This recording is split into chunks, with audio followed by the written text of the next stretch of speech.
Қазақстан Республикасының кейбір заңнамалық актілеріне білім беру, тәлімгерлік және балалардың қауіпсіздігі мәселелері бойынша өзгерістер мен толықтырулар енгізу туралы Қазақстан Республикасының заңы қабылданды.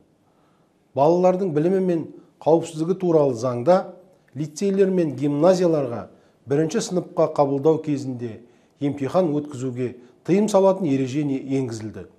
Бұл шешім неге негізделген? Біріншіден, бұл норма дайындық деңгейіне қарамастан барлық типтегі және барлық балаларға мектепке қабылдау кезінде шектеулерді алып тастайды. Бастапқы білімді игеруге, танымдық қабілеттер мен әлеуметтік қарым-қатынас дағдыларын дамытуға, тең мүмкіндіктерге қол жетімділікті қамтамасыз етеді. Екіншіден, тестілеуге, әңгімелесуге қатысудан психологиялық күйзеліс, конкурстық іріктеуді күтуден жағымсыз тәжірибелер жойылады.